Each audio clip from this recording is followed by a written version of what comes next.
قل أعوذ برب الناس ملك الناس إله الناس من شر الوسواس الخناس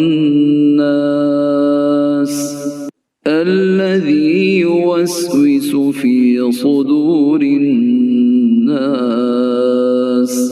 من الجنة والناس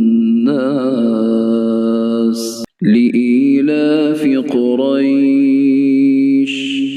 إيلافهم رحلة الشتاء والصيف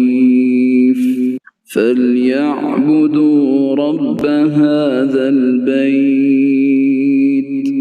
الذي أطعمهم من جوع